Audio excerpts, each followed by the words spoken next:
This episode is brought to you by Kia's first 3-row all-electric SUV, the Kia EV9, with available all-wheel drive and seating for up to 7 adults, with a 0 to 60 speed that thrills you 1 minute, and available reclining lounge seats that unwind you the next. Visit kia.com/EV9 to learn more. Ask your Kia dealer for availability. No system, no matter how advanced, can compensate for all driver error and or driving conditions. Always drive safely.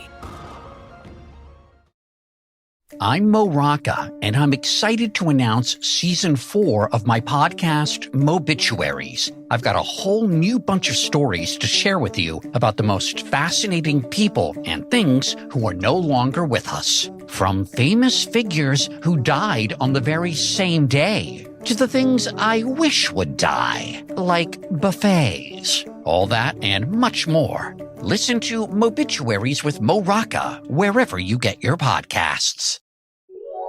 This is a Rogue Media Network podcast. Looking for a great haircut or shave experience? Come to Champion Salon and Barber. Our skilled barbers and stylists are dedicated to giving you the best service possible. Whether you need a simple haircut or a complete grooming package, we have you covered. And while you're here, feel free to enjoy a complimentary beer and chat with our friendly staff. We have 2 convenient locations in Waco and Woodway, Texas. You can also book appointments online or through our app, making it easy to schedule your next visit. So why wait? Visit Champion Salon and Barber today and experience a cut above the rest.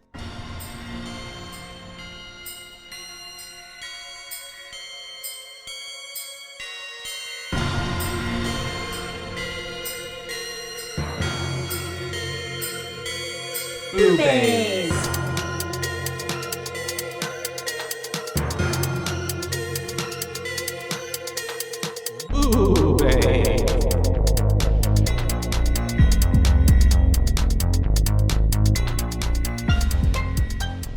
Hi.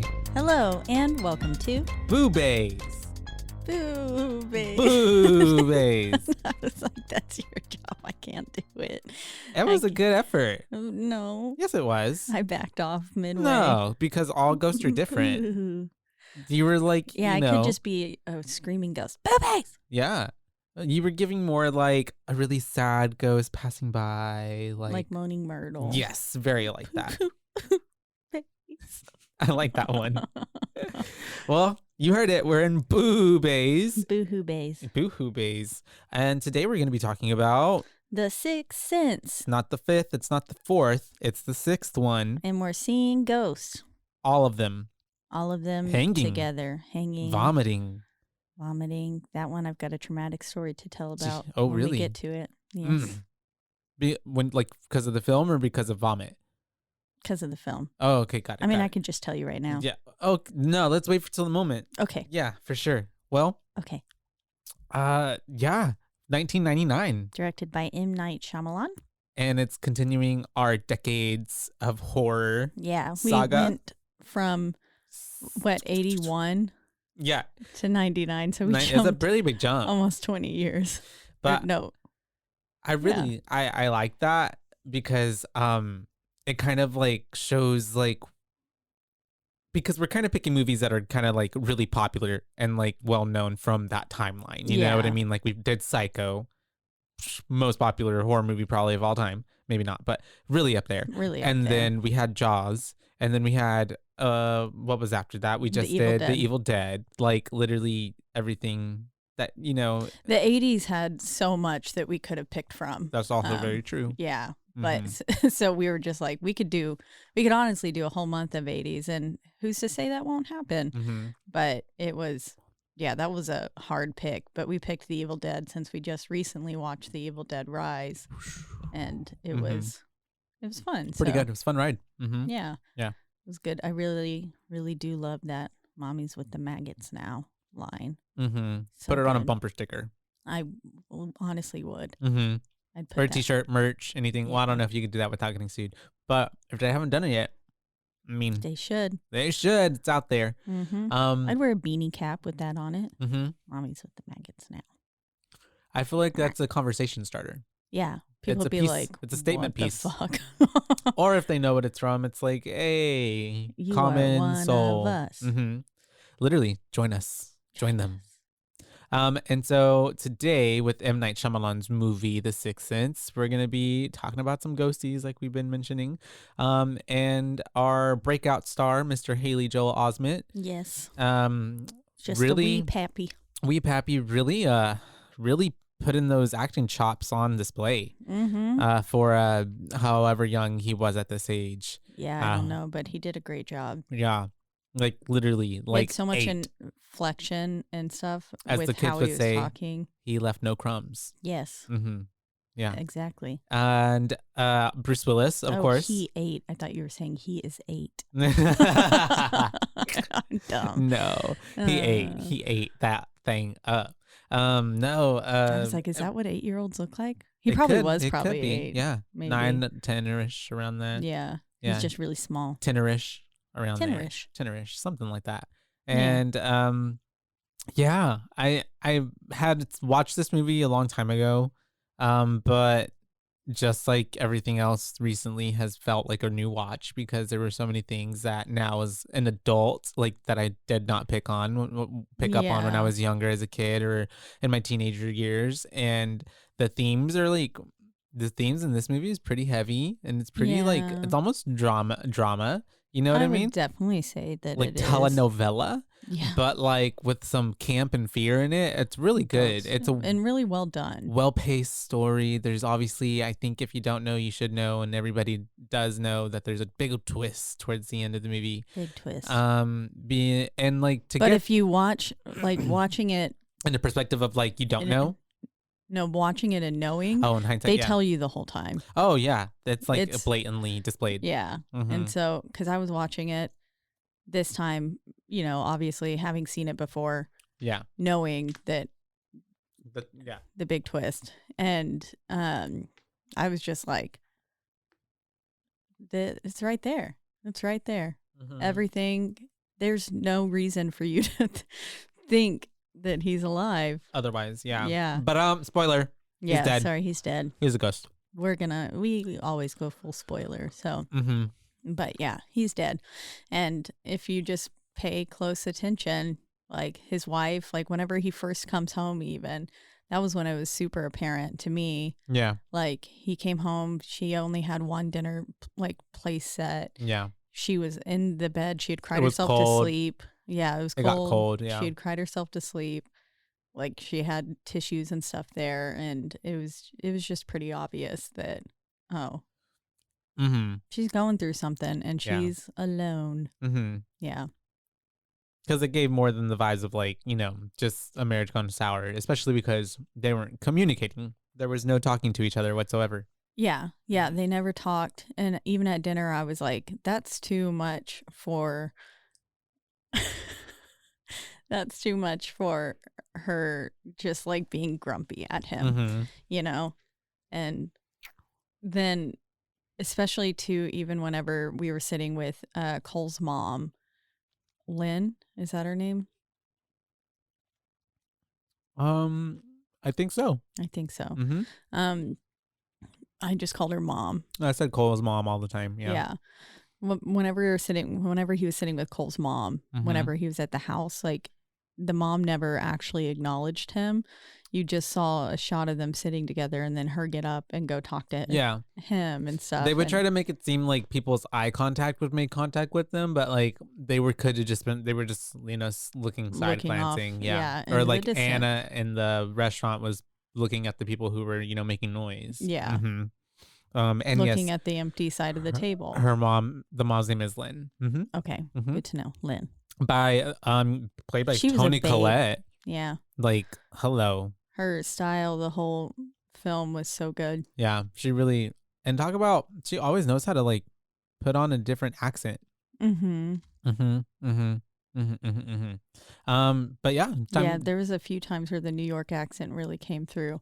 And I was like, Philadelphia. They're in Philadelphia. They're Philadelphia. So it's Philly accent. Yeah. Some sort of accent. But she had it, and especially in that hospital scene. Yeah. Yeah. It really came through there. And I was like, okay. But I wonder if like that's easy for her to do, because it's like, not going to say it's close, but it's not so far off off from like an Australian accent, Yeah. Aussie accent. I don't know. But without further ado, The Sixth Sense. Sixth Sense. We start with some credits and like the title, and we get this little sequence, which like It seemed M. like Night a pretty standard Mhm. opening. M. Night, I feel like likes to do that a lot. Yeah. Mhm. The And music felt very familiar. Signs-ish. Yeah, or like even Sleepy Hollow. Oh yeah, kind of stuff. Which came out in the same year. Yeah, it just seemed all very similar. Mm-hmm. To I can see that. things I had seen before. It was made by James Newton Howard, so he's done music done by like everything. The Fugitive, Peter Pan, King Kong, The Dark Knight, Space Jam, Pretty Woman. Yeah. Mm-hmm. Yeah. James Newton Howard has done a lot. Didn't he do Treasure Planet? He's collaborated extensively with M. Night Shyamalan and Francis Lawrence. Did he do Treasure Planet? I don't see it on here. Oh, R.I.P. Who did Treasure Planet? I don't know. Let me see.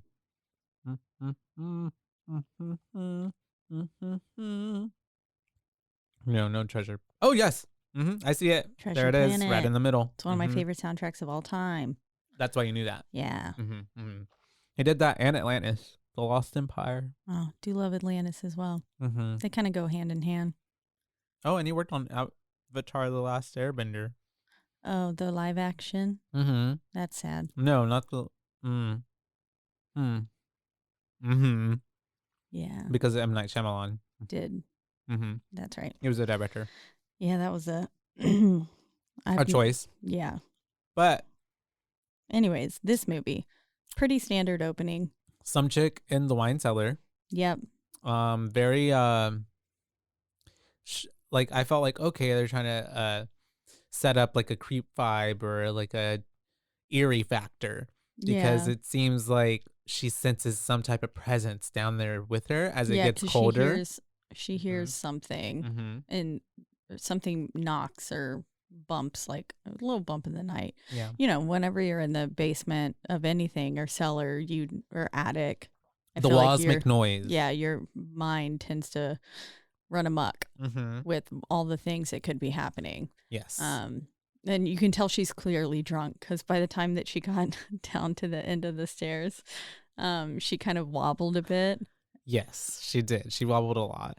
Sorry, and Josh keeps dropping his sweet tart ropes. I'm so sorry. No, it's like funny. The fourth one. Okay. Oh no. It does not want to. It wants to be on the floor. It just is made for the floor. Wait, hold up. Okay, I got another sweet tart rope. Okay, keep it in. I'm sorry. Okay, No, I'm gonna hold it. Don't apologize. I'm just sad that you're not getting to eat your candy. It's like when a little kid drops its ice cream cone. Oh, that's what it felt like. Yeah, it's so sad to watch. Okay, time to be serious now. And so, yeah, she was a little drunky Tuesday, and she's making her way to our main other actor, Bruce Willis. Yep, who is Bruce playing Willis. Dr. Malcolm Crowe. That's what it is. Yeah, Dr. Malcolm Crowe. And they're celebrating because he just got an award from the city of Philadelphia. Yep, from the mayor. The mayor himself or Yep. herself, probably him. I think they referred to him as a him. And it's pretty exciting, but he's kind of, he's like, I don't want to say humble because I don't know if that's his character, but more so just like playing it off like it's no big deal. Yeah. Yeah. And he's also drunk. That's true. So I think maybe a little bit of that is coming in there too. He's probably living off the high a little bit and not flaunting it, but just being like, this is a good day. Yeah. I like the line whenever she says, did I ever tell you kind of sound like Dr. Seuss when you're drunk? I thought that was funny. It's cute. I like the way that he went into it later. Their banter and stuff was really cute. It's really setting up for you to like them as a couple already. Yeah, exactly. For you to feel sad in about 2.5 minutes. Yep. But they end up making their way up to the upstairs. They're going to the bedroom, probably get ready for the night, probably for some sexy time. Yeah, it seemed like it. They were, did we mention that he's a child psychologist or psychiatrist? Yes. So his job, we found out, was a child psychologist or psychiatrist. I'm not sure. PhD somewhere in there. Yeah. Either way. He works with children with mental disorders. like therapy. Yeah. Child therapy. Mental illness, all of that. Don't in that know faction. which one is correct. So I'll probably refer to it as psychologist because that's what I wrote in my notes. I mean, so that's what feels if it's like wrong, it would be. I apologize. Wow. People are going to come for you. Well, there's a big difference.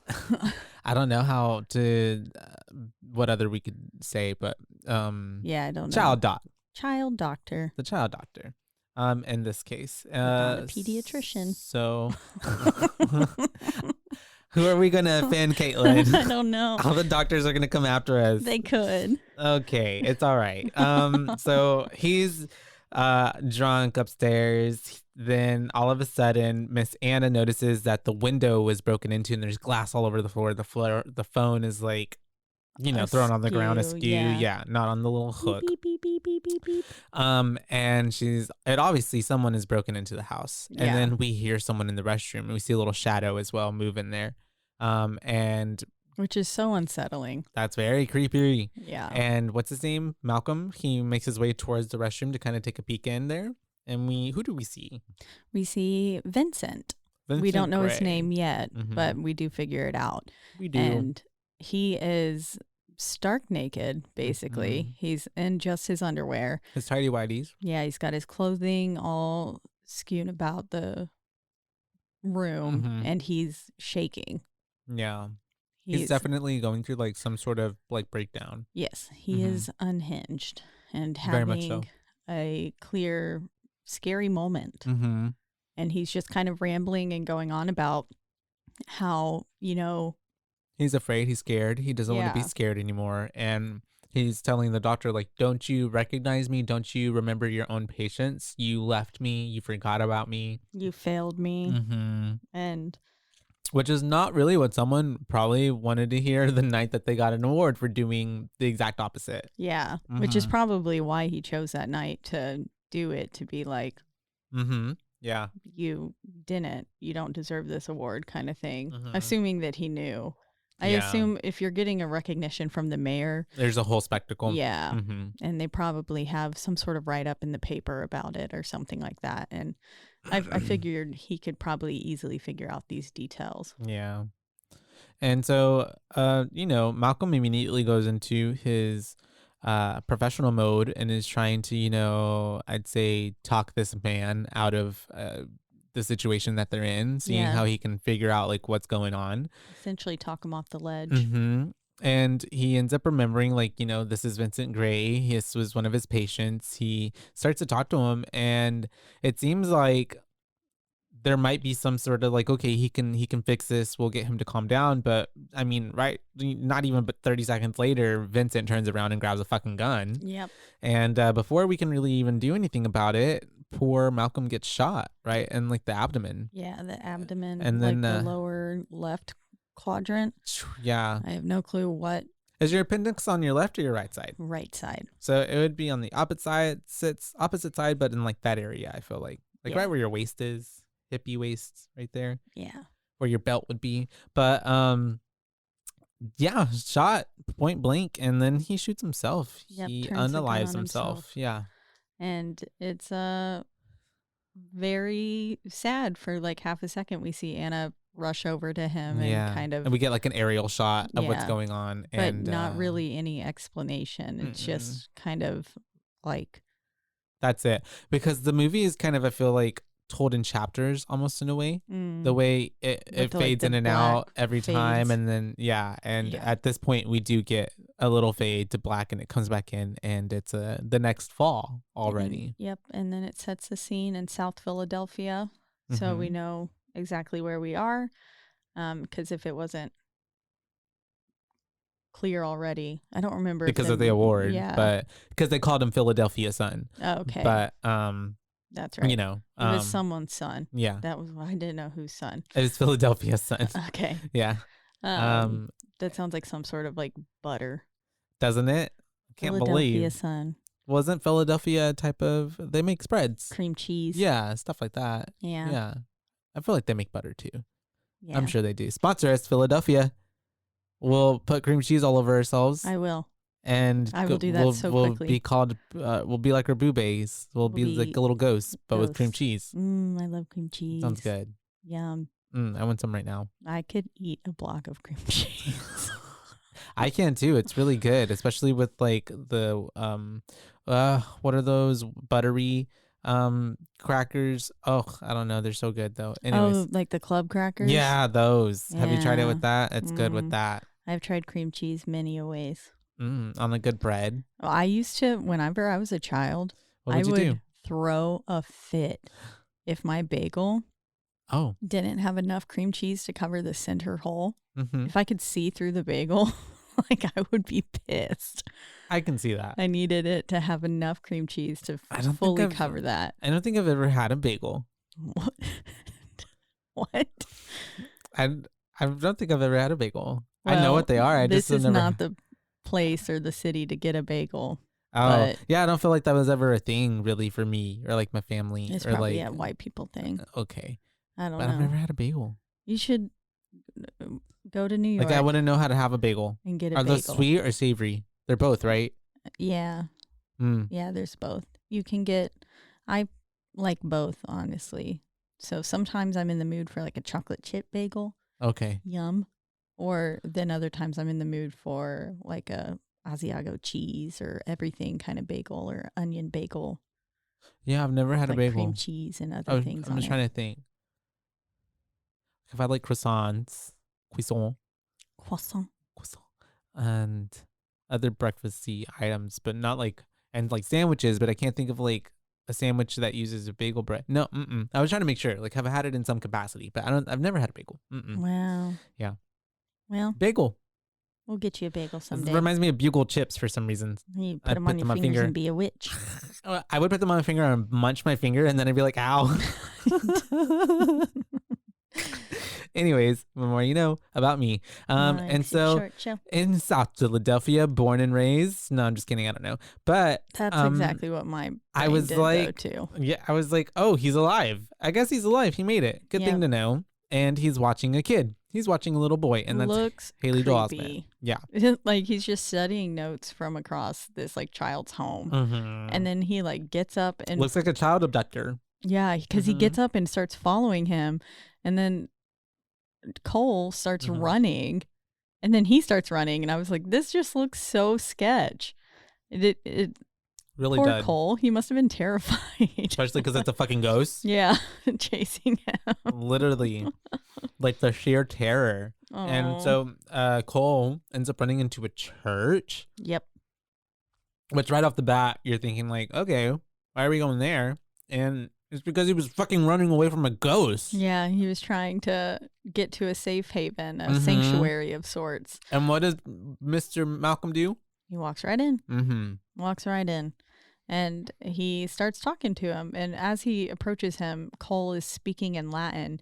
I didn't write what it was that he was saying. It was like produces or something. Oh, I won't even try. Yeah. But I just know that what it means, what it translates to. Yeah.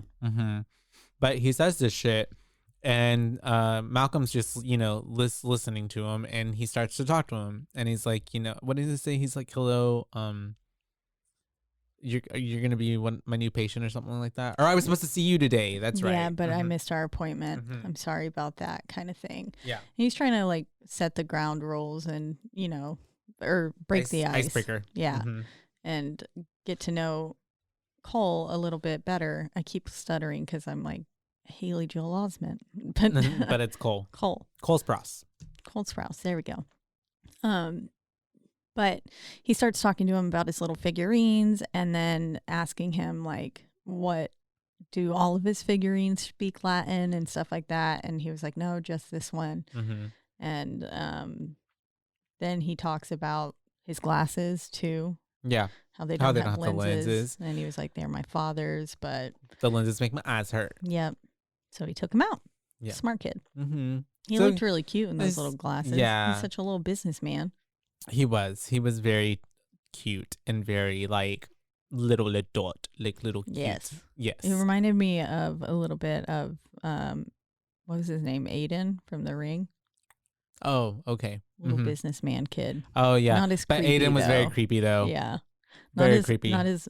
Now that kid's a freak. Yeah. No, That was kidding. been freaking.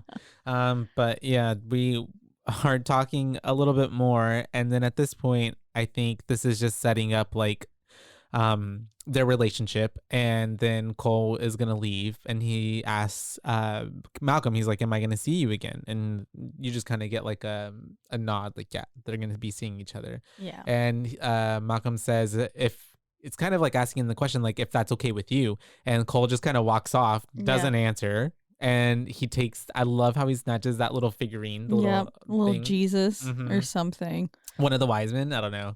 It was so funny the way he just like So fast. So subtle. And side note, all of the figurines they represent the spirits that he sees. Oh, so he grabs one for Malcolm. Oh. He grabbed one for Malcolm. Man, that room was filled with all those little figurines. I thought it was just to make him safe. Yeah. Like a sanctuary. I think in both. Yeah. I feel like both. Yeah.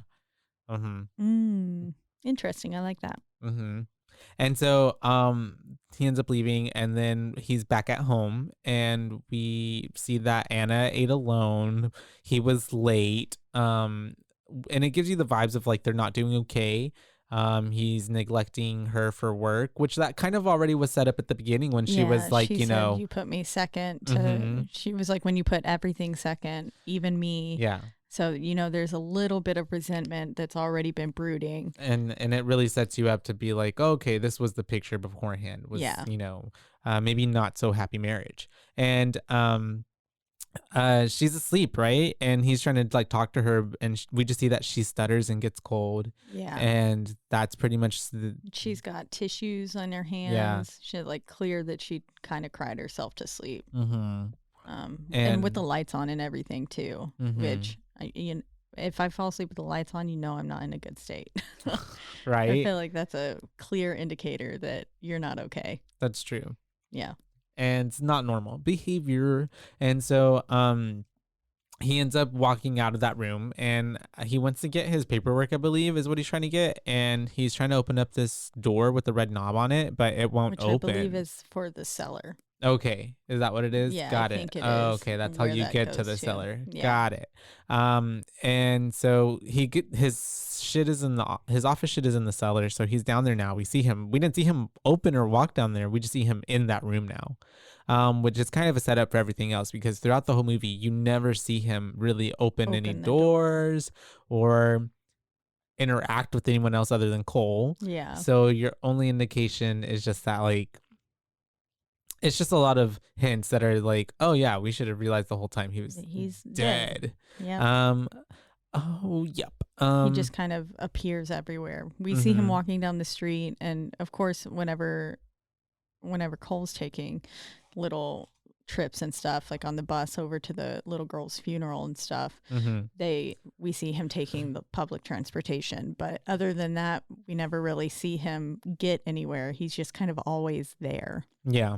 In Cole's life, which is like not normal. Also creepy. Yeah. Because there were certain instances where I was like, why is he just at his house all the time? Yeah. Like, how is this working? I mean, I know in some cases people make house calls and stuff like that, but that's like a once a week or like set up like time. How are you getting there so much? And how do you just at every time you're at all of his school plays and stuff? Like, that's just weird. Yeah. A little creepy. I can see that. And so, we end up going through him pulling out this like Latin dictionary, and that's when we find out that what Cole had said earlier meant "out of the depths I cry to you, O Lord," which is basically a prayer that Cole probably heard from some dude who was praying in Latin, pleading for his life, Yeah. And then at this point we see it's the next day, and I believe Cole's mom is getting ready for he looks the like day. A little businessman. He does. And also, why was she sliding her feet everywhere? Did you catch that? Or was that just me? Her feet were just like sliding like everywhere. I was also listening with headphones. And so I just could hear it all. And so, yeah, she just kept sliding her feet everywhere, shuffling. Maybe it was her character. And so, they're getting ready for the day. She's trying to get him to eat his breakfast, his cereal. And whenever she goes to go get him another tie because his tie is dirty, when she comes back into the kitchen, all the cabinets are like pulled open and like open doors and stuff. And it's obviously she wasn't even gone, but like 30 seconds at that. Yeah. So it seems supernatural. And she had already come in beforehand too, before Cole even got in there. And a few of the cabinet doors were open. It was like 3 or 4. It wasn't all of them like it was the second time, but poor Cole has to take the blame for everything that all these ghosts are doing. He was just like, sorry, I was looking for a Pop-Tart kind of thing. And it's I was like, oh, poor Cole. Always, every time he asks her, like, Mama, what are you thinking of me right now? Are you thinking bad things about me? Yeah, so sad. It is so sad. I'm like, a little kid shouldn't have to know that kind of thing. But he's so concerned about his image to her, which is understandable. And so at this point, after taking the blame for the Pop-Tarts, his little friend, who quote unquote friend. Ooh, I like the handprint shot. Oh, we did see the handprint shot on the table. Yeah, I like that. Because of a ghost? Or because he was so cold or hot? I think, yes, because it was so cold and his body warmth was so warm on the table. And then the fact that his hand was pressed so tightly against the table in fear, I think is a little bit of what it was. That's probably what it was. And then because he was gone for a hot second before it kind of disappeared. But I thought it was a cool shot just in general with the little Cocoa Puffs in the corner. Yeah, I liked it. And but yeah, little kid gets there. Yeah, Tommy. Little asshole kid. Yeah, he's not a cool kid. And he's pretending to be his friend. I don't know why. I guess because the mom set it up. But they're supposed to walk to school together. But at this point, Tommy runs off and it's just Cole by himself kind of standing in fear. We can see in the door frame from the school getting ready for the school day. And he has his little hat on. Yeah, he's cute. Poor guy. And, I think at this point, it's like probably because of the bullying at school and because he doesn't fit in, but also because we find out that this apparently freaking school used to be a place where people got hung. So poor guy has to go to a place where he sees nothing but like people hanging all the time. Yeah, exactly. He's just constantly around ghosts, which is unsettling to adults. Any child, any person, anything. Much more so a child.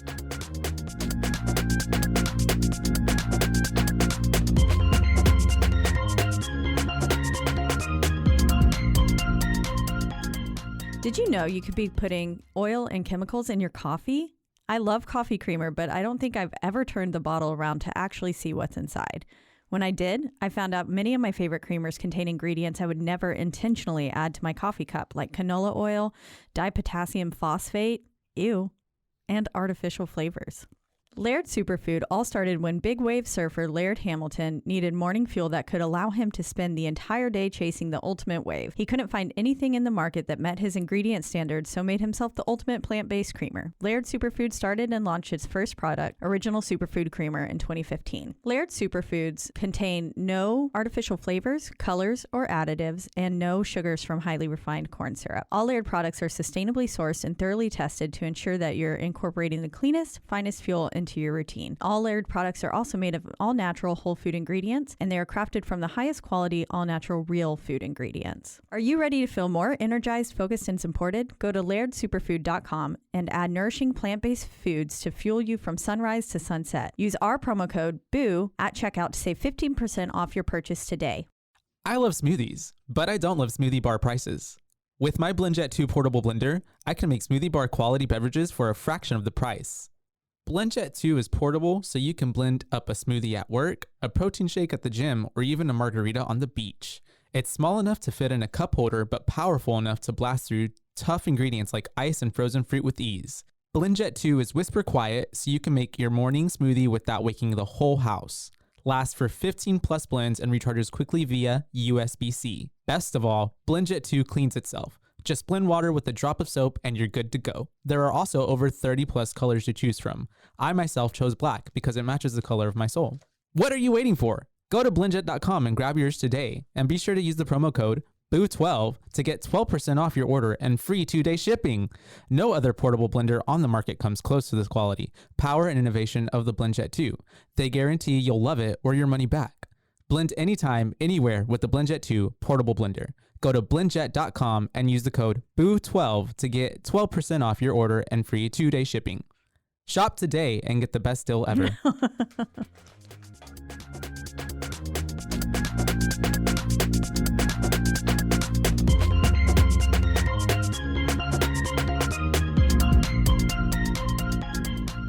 So we have him going into school.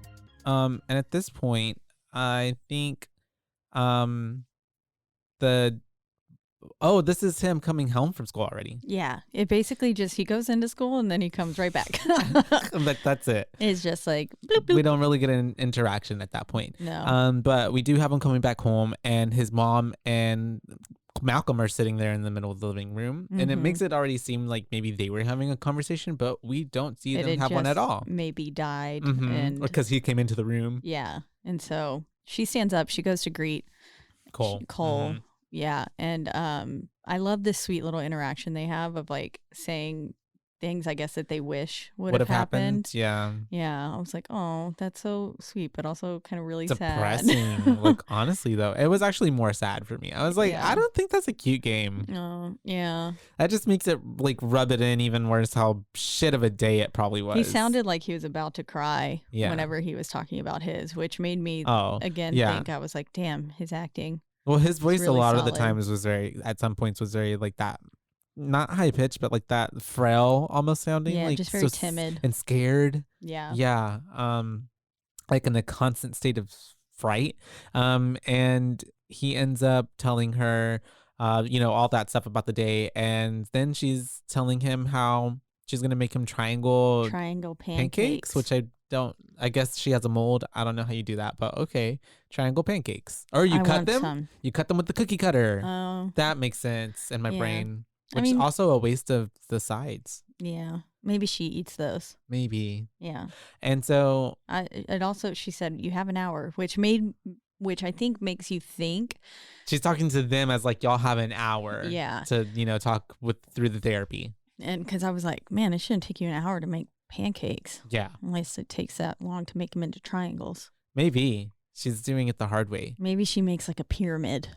And she just stacks them and cuts them into smaller triangles. 3-dimensional all the way up to the top. And then she puts like a drizzle and it goes on each side. And then there's a cherry, and then there's whipped cream, and then there's sprinkles, and then there's little pieces of ice cream. And then there is a pickle on the side, a pickle spear. Are you pregnant? No, because the pickle offsets the sweet. Pickles and ice cream is like pretty common pregnancy craving. Is it? Do you dip the pickle in the ice cream? I don't know. Never been pregnant. I'll try it. Don't like talking to pregnant people. I am pregnant, Caitlin. Oh, well, that's all for today, folks. Show's canceled. I'm leaving. Good Lord. I would have to need to leave the state if I was pregnant. Yeah. Yeah. They would. Because I would be banned. Yeah. I would be hunted down for me and my baby. But wouldn't that be pro-life? It gives hypocrite. Well, so does all of everything that they talk about. Shots fired. Anyways, they're playing a mind reading game though, because at first Cole does not want to speak to Malcolm. Not at all. He's like, no, I don't really want to talk today. Ghost. No. You're a ghost. You're dead. And the game is, if he asks a question and he is correct, he being Malcolm, Cole has to step closer to him and a chair, and if he gets through the chair, he has to sit down. And so they go back and forth. If he gets one wrong, he has to step back, and he can go to the door and he can leave. Which I was like, why don't you just leave at that point, Malcolm? Right? Why are you gonna make this poor little kid leave? Leave his house. Doesn't make sense. But he ends up getting a lot of answers correct, and Cole gets close up to the couch. But as soon as I feel like Malcolm gets a little bit like smug with like, he feels like, oh, you got him figured out. Yeah. He gets a question wrong, and then another one wrong, and then all of them wrong, and then Cole just makes his way. Well, Cole actually takes over the show at that point. Yeah, he's asking the questions. He starts in a way. He does, yeah, and he starts talking about like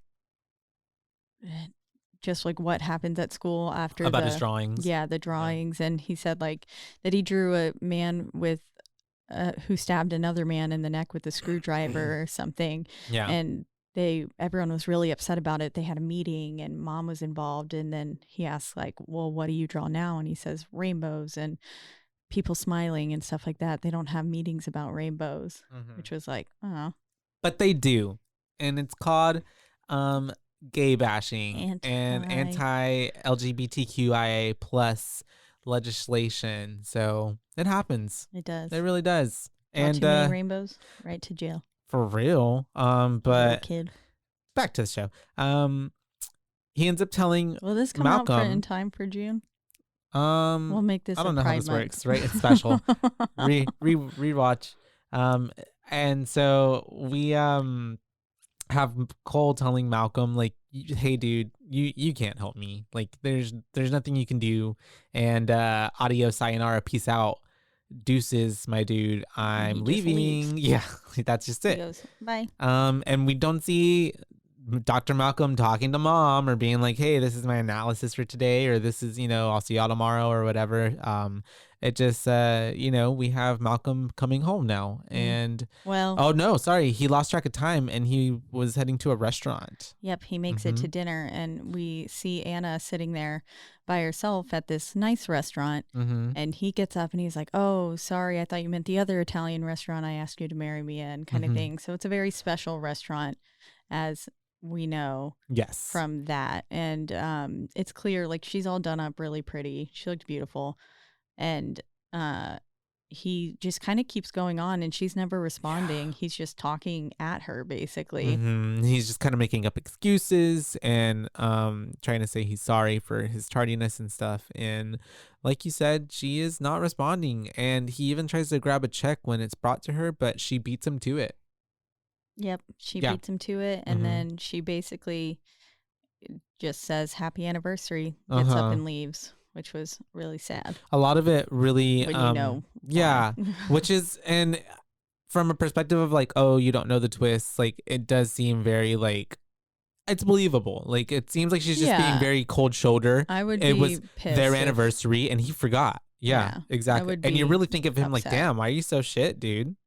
Because, the way that he just sits in the chair, too, is so, like, cocky. Yeah. Almost. It's very laid back, like, not apologetic at all with his mannerisms and stuff like that. This is also where we get that he thinks Cole is very similar to Vincent as well. Yeah. And he says, like, they have the same mannerisms and stuff like that. And I'm worried.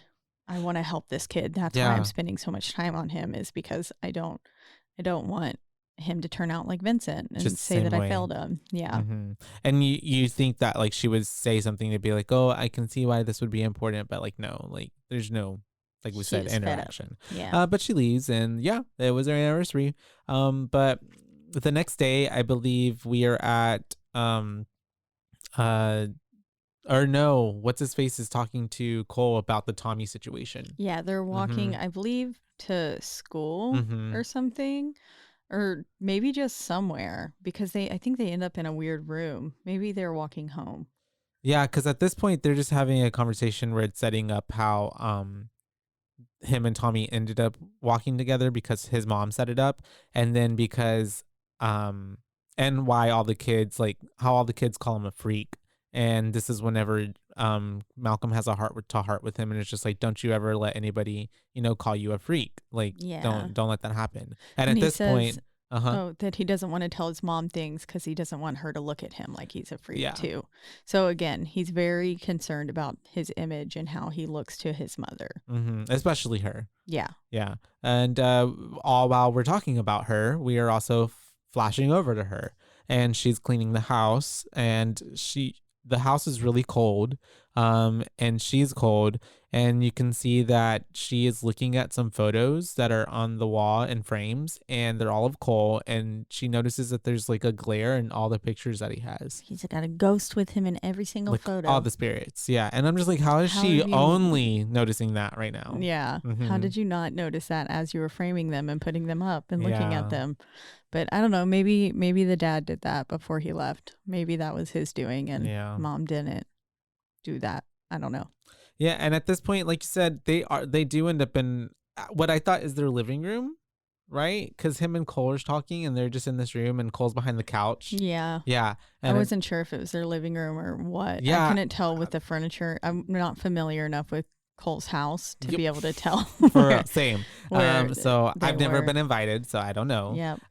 But it looks like they're in some room and they're talking, and at the same time, this is when his mom is cleaning, and she finds that page, like note, whatever. Yeah, because they're talking about free association writing, and where basically it's almost like automatic writing, kind of is what it feels like to me, where basically you just take pen to paper and then you just write First like things that come out of your like stream of consciousness.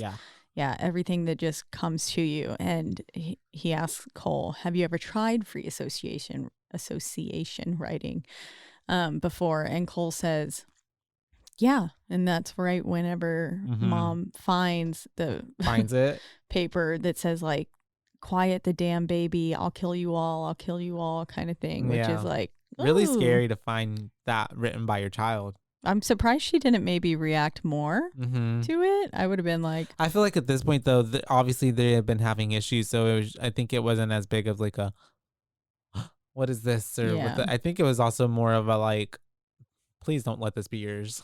Please tell me you found this somewhere else. Maybe like, you picked this up. A from denial someone. somewhere, yeah. Just I a don't little know. bit, I feel like. But yeah, she finds that, and then at this point, it's another sad moment because I think Malcolm asked him, like, just what do you want, and what do you want from our situation here? And Cole is just like, I don't want to be scared anymore. Yeah, which was sad. Yeah.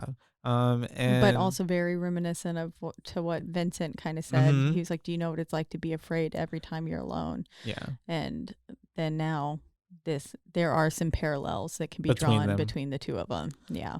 And so at this point, Mr. Malcolm, I think he's writing notes or something. He's in his office in the cellar, and he hears someone knocking at the house, and Anna goes to answer it, and it's some dude, and he's asking her like if she wants to go out and do something because he bought something. Yeah, I think that maybe it looked like she was in antiques. Yeah, she works with like antiques or like jewelry or something like that. Yeah. So I think he was going to get an auction or something antiques. Like that? Yeah. And he was asking if she wanted to come along because she had the eye for it, and whether like to help him discern. But really, he just wanted to spend time with her. Yeah. Felt more like a date. Yes, exactly. And she was like, no, thank you.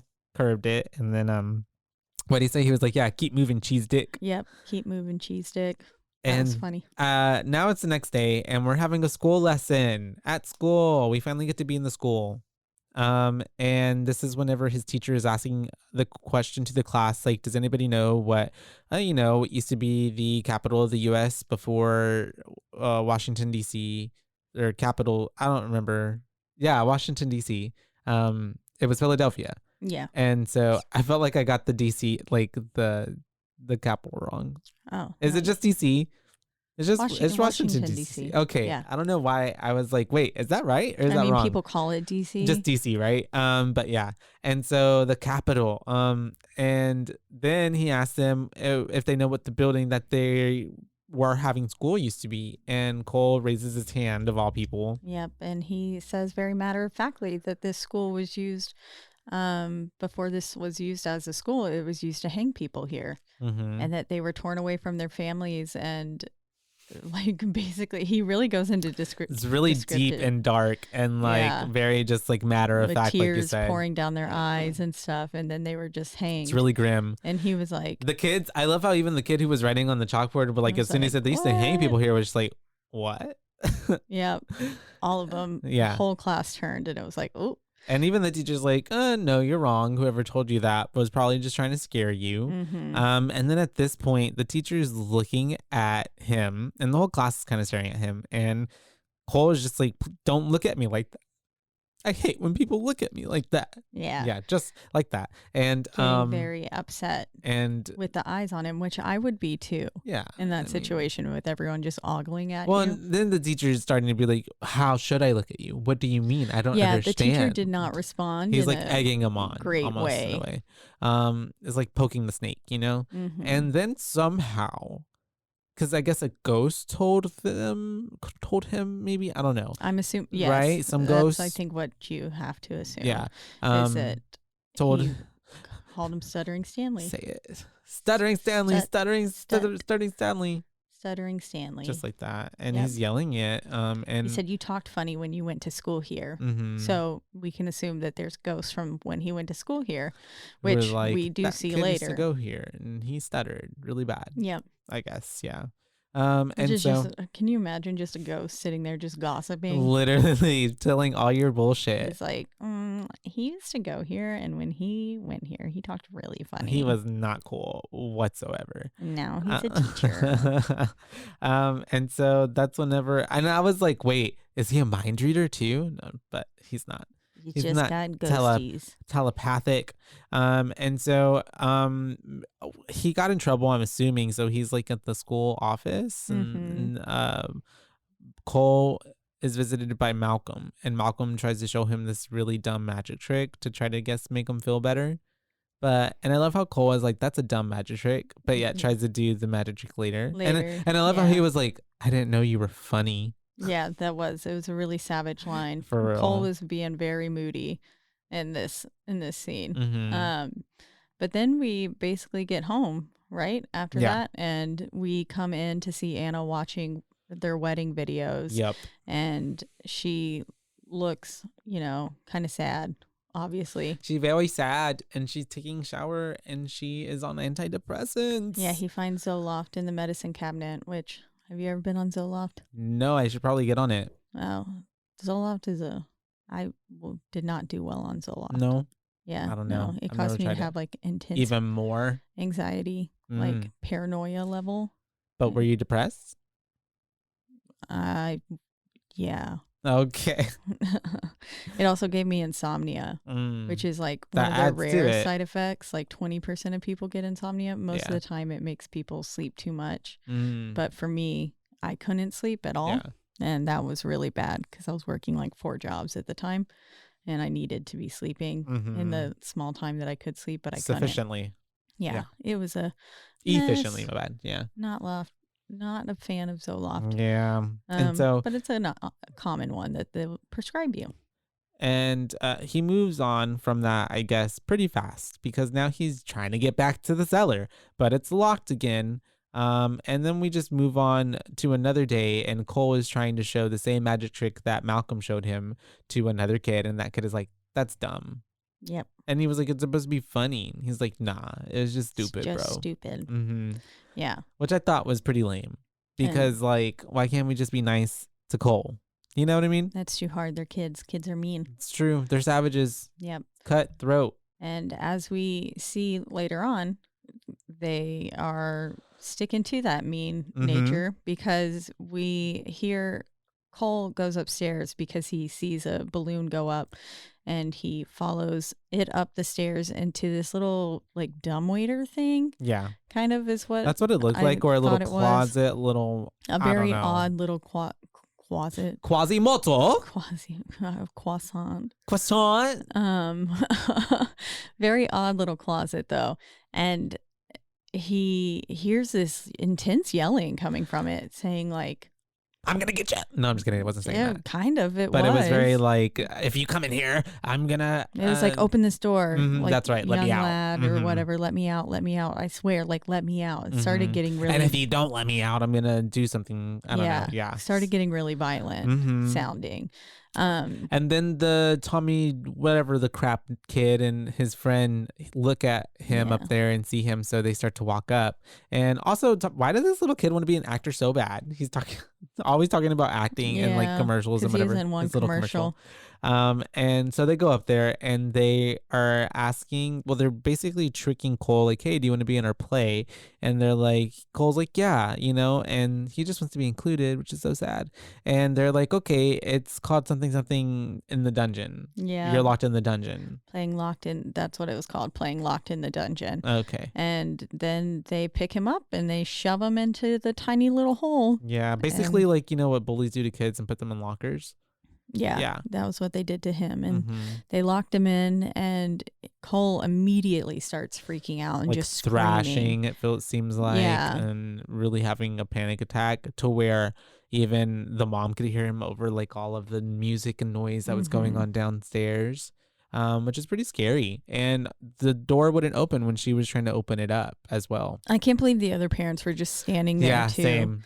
And like one of them was holding her child like she needed to protect him. And I was like, it's your kid that did this. Yeah. It's your little shithole son. And also, but I mean, yes, and they're also all shit people. I can only imagine if they're raising shithole kids. Yeah. Cole kind of has the stigma around him already that he's like not normal. Yeah. Because remember that one little kid was like, yeah, my dad made me invite him. Yeah. Which was the same little kid who pushed him in there. Yeah. Yeah. Yeah. But she ends up popping out. And he's, I guess, fainted from the shock, right? Yeah. She mild shock. An unconscious Cole from the dumbwaiter thing. Like, yeah, I would assume it was his body just took over.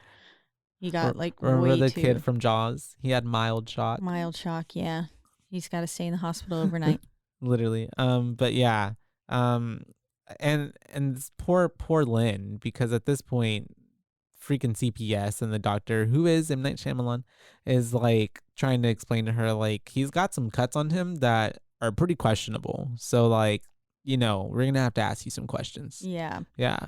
And then I love how Malcolm was there too, but yet like we also do not get at this point. I was just like, as well as like someone who wouldn't watch it, I feel like I would start asking questions here, like why isn't he talking to anybody? Yeah, why is he not stepping in that moment and taking over, like being like, no, I don't think the mother is abusing him as a think therapist, it's someone else and stuff like that, because he had already mentioned too, like I don't think it's the mother. Whenever he was talking to Anna at the restaurant, he was like, I've seen these scratches on Cole, but I don't think it's the mom. I've seen the way she interacts with him, and it's not her. Kind of thing. So you would think in that moment that he would step in and defend. Yeah, defend her. But nah. Nope, he doesn't. But again, it's also just weird that he's there. Yeah. And then we have him popping up again just in the bedroom, the hospital room with Cole. And also I was thinking like, well, where is his mom? Like why is she not there? Yeah. But maybe she had to go to one of her second jobs or something. That's probably the case. But also like because he's like, well, anyways, we're gonna stop trying to find the holes in the plot. Okay, so he's talking to Cole and he's trying to give him like a bedtime story essentially to like calm him down. And then even Cole is like, you never tell bedtime stories, you know. You haven't told bedtime stories before, have you? Yeah, kind of thing. And Cole is talking to him, and it was the lamest bedtime story possible. He was like, these people were driving, and then they were driving for a really long time, and then he went to sleep, and then he woke up and they were still driving. And I was like, what the fuck? He's a doctor, he's not an author. Well, you think that he would know maybe one or two from his line of work. Yeah. And so we have him telling that, but then he's like, okay, I'm gonna switch it up, and he starts talking about basically his life, because he's mentioning himself and his wife, and I think because Cole asks, tell me the story about why you're sad. Oh, that's right. And he was like, what do you mean? And he said, your eyes told me. Okay, sorry, I got another sweet talk. And so maybe that could probably be cut out, who knows. Okay, cool. And so, yeah, he's mentioning everything. And I feel like also because he is opening up to Cole is in like, you know what? I'm ready to tell you my secret. Yeah. And this is where we get the very famous line, I see dead people. Which is, it's just infamous. Like, what do you say to that? Yeah, you can't just be like, oh, okay, yeah, me too. Like, sick, awesome. That's great, buddy. Literally, try again tomorrow. Yeah. But yeah. No, you don't. And for real, that's gonna be like, right? That's kind of like, okay, this kid needs a lot of help. Yeah. Because he even leaves and he's like trying to take notes, and he's like, you know what? this guy might need to be hospitalized. Yeah, because Cole said that they're just walking around like regular people. They don't know that they're dead. They only see what they want to see. Yeah, and that these people just have no clue. And he sees them because he asks how often he sees them, and he says everywhere. I see them all the time. Yeah. And at this point, this was like when the movie is midway telling you like Malcolm is dead. Because it's pretty blatantly saying it. And so at this point, he's calling him, he's showing like some school age schizophrenia or something like that. Yeah, something. He's diagnosing him with some medical terms that I don't know if they still hold up today. Something with schizophrenia in it.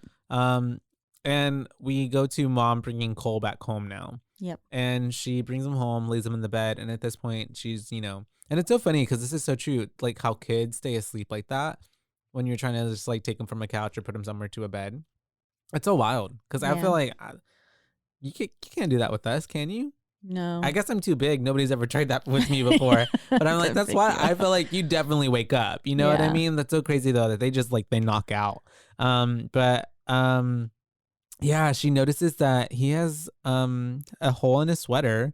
And so then she's like, okay, well, let me check his shirt and his back. And he has scratches on his back. Yeah, she finds scratches all over his body. Which is what the CPS people were concerned about. Yeah. And then she immediately starts to think like, oh, this was Tommy and the other fucking boys. Yeah, because, well, rightly so. That's exactly what I would think if I saw that situation too. And she doesn't know that her son can see dead people. So yeah, because he doesn't tell her things. And so she calls up the other parents and is like, hi. She sounded so nice and professional at first and was like, hi, like this is Cole's mom. I'm just calling to tell you to tell your son to keep his fucking hands off my child. For real. Or goddamn hands off my child, something like that. And I was like, damn, get him, Lynn, get him. Literally protecting her own.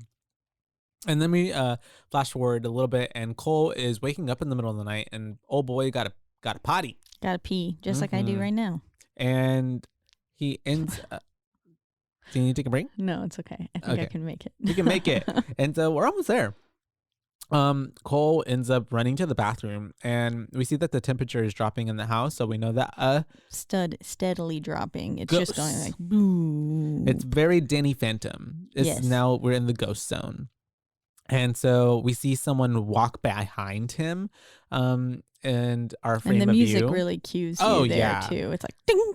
It's like lets you know that you should be startled God by as this. A woman. That's what it lets you know. Yeah. I don't know. Sorry. This woman, I don't think. No, not this one. No. But he ends Lynn, up going to the kitchen and we see that she's got cuts on her wrist and she turns around and so she turns around and she's yelling at him and she's saying, look what you made me do. You can't hurt me anymore. Stuff like that. And she's opening all the doors. So we can assume that this is the one that was opening all the cabinet doors whenever Cole was in the kitchen earlier with his mother. Yeah. And yeah, she says, you can't hurt me anymore. Her wrists are slit and she's just yelling, look what you made me do. Cue Taylor Swift. Look what you made me do. Look what you made me do. Look what you just made me do. Look what you just made me do. Oh, a bunch of weird noises. That song is like a lot of you know what I mean? Exactly. And so, and he runs to his little tent where he has a bunch of little religious figures, his little statues that he's had the whole time. His safe haven. Yeah. And that's pretty much it. It is. Movie ends. And the movie ends. Just kidding. Cole's dead. But we do go to a school play. And this one is the one where they're talking to like animals, right? Yeah. Yeah. We've got little Timmy. What's Tommy? his name? Tommy Doyle. Tommy as like the main narrator or something. And yeah, basically he's living Cole's his life. Important. Cole's not important. And then at this point, Cole and Mr. Malcolm are walking and he's saying like, oh, Tommy said that the whole place sucked and we all sucked and then, Malcolm's like, no, you didn't suck. He sucks, better than whatever. cats. And so he's trying to ask him more questions about like the whole seeing dead people thing. And, bada bing, bada boom, you ask and you shall receive. Because Cole's standing there frozen in fear, essentially. Seeing dead people. Seeing dead people. He sees, we get a shot of what he's looking at through like kind of, I guess, a corridor that brings you into the gym, and you see people hanging. Yes. One of them's a child, isn't it? And it was a child. Yeah. A child. What's worse? You can't say that on air. And so we have them just dangling there as one's body would if it was hung. And he is like really like can't even move. He's really frozen in fear at this point. And he's like basically kind of begging Malcolm, like, please make them go away. Like, make them stop. And because he's talking about, he's like, tells him be real still. And sometimes you feel it inside, like you're falling down real fast, but you're standing still. And he was like, do you ever feel the prickly things on the back of your neck? Every day. And he was like, those are ghosts, basically, is what he's saying. That's it, man. You feel a wispy wind? That's a ghost. Ghost. Everything's a ghost. Here a ghost, there a ghost. Everywhere a ghost. Oh, with McGhost? Welcome to the new Halloween special from McDonald's, the McGhost. McGhost. The McBoo. What a McGhost. The McBoobay. McBoobay. Sponsor us, It's McDonald's. a tiny little bun with a nugget in it. Oh, that's so cute. Like, you know what I mean? They'll make a veggie nugget for me? Yes. Okay, good. They will. And a bean patty one. Bean patty. Bean patty. I don't want that. Partner with Impossible. Is that what that? Oh, partner with Impossible to make an Impossible patty. There you go. Okay. Yum. What would it be? What are those made out of? Soy. Oh, okay. So technically still a bean patty. But it's not a black bean patty. Yeah, it's black like bean patties are made fine, to taste like the meat. That's right. When Impossible patties. Yeah. Yeah, Impossible's more real. More like a real burger. Yeah. Because that's why I gave up meat, was to eat fake meat. So I can have the thing that tastes like the real thing, but isn't the real thing. But isn't the real thing without the guilt. Nobody's bashing your game I didn't here. Kill any unless they're animals. child psychologists or child psychiatrists. Yep. Or pediatricians. They're all after Caitlin now. They are. I pissed them all off. And so we now go over, and Cole and his mom are having a really cute moment that they deserve, because there's been a lot of heavy shit happening. And, she's pushing him fast in the grocery cart. They got them groceries. Oh, yeah, that was cute. It was just a quick moment, because then we literally have them being at home, and she's like, why the fuck you move my bumblebee pendant? Yeah. Why did you move my bumblebee pendant? She it's was such so a 180. grumpy. Like, it's such a 180 like, from like... But where the fuck's my bumblebee pendant? Literally. She's like, I won't be mad if you moved it, but just tell me, Cole, did you move it or not? And Literally. I like that he didn't take the blame this time. He was no. like, I didn't move it. It like, wasn't me. And I love it. He's like, no. She's just like, damn it. And You've had enough roast beef. This is one of those moments where I was like, oh damn, this is pretty hard. Like, this is pretty tough. Yeah. As a parent, and him, like, he's really like stuck between wanting to please her, but then also not lying to her. Not take the blame, and like, because then she would be mad at him for something he didn't even do. Yeah. Exactly. And he understands, because he's explaining to her how important he already knows like something like that would be. Yeah. So yeah. Sometimes things don't get like stolen or go missing; they just get moved. Yeah. Kind of thing. And she's like, "Well, did you move it?" And he was like, "No." But she sends him away with you've had enough roast beef. No more roast beef for Cole. Which I'm like, as a punishment, I don't think that starving your child is that's given. See, I don't know. Did you ever not be allowed to eat food because of punishment? I mean, my mom would say, if you don't finish this, you're not like. You eat what you get. I can get that. Yeah, sure. Eat what you get. But not you'd like have to go to bed if you didn't like it. But not like you did something bad, so I'm not going to feed you. Yeah. You know what I mean? That's different. I don't think that ever happened. Yeah. Who knows? Maybe I blocked it out. Not me trying to get CPS involved in your family. That already happened. Oh, Lord. All right. And I oop. All right. So we have all of that mess shugana going on. And at this point, she is then, I guess Sebastian, their little dog, saw a ghost. And so, came because that running kid, out of Cole's room, like terrified. because of that kid with the gunshot wound in the back of his head. The little, like teenage looking boy walks into his room and then walks out. We see him walk into the room, but just like very briefly. Yeah. And then he comes back out and he says, "Come on, I'll show you where my dad keeps his gun." And then he turns around. And I remember, I think as a kid, whenever I first saw that, I was like, yeah, that's kind of scary. And even still to this day, it looks still really like, real and like fresh. Yeah. Yeah. It was really gross. And very big shock factor. Oh yeah, for sure. It. And especially like the music heightens it up, and they really like draw a lot of tension and release with that. And as soon as that happens, the little dog starts running by and he starts hiding. And then Miss Lynn is trying to get to the dog, but he won't come out of hiding. And I love how Cole is coming up to her and he's just like, "Mama, if you're not too mad at me, like, can I please sleep with you?" Because he's fucking terrified. Yeah. And she's like, "Look at me." Why are you shaking? And she's like, "Look at me. Do I look like I'm mad?" And like, I was like, yeah, a little bit. And so it's like, if she asked me that in that moment, I'd be like, "Is this a trick question?" "Yes, bitch. What is you it? are." Oh, dude. Yeah. Mom was at her wit's end though. At this point, though, I felt so bad for them. I was crying because I was just like, so this was one of the moments where you started crying. Yes, because I felt so bad. I was just like, because she's literally like, I get it. Like, I get the whole, like, she was fed up. Yeah. You know what I mean? But also she's like, damn, like, I love the fuck out of this kid. Like, I don't have no idea what to do. Yeah. Like, I'm so like, want to shake you because like, what the fuck is wrong with you? But like, also like, I love you because I want to fix you. So it's like, you know what I mean? Yeah. Yeah. Yeah.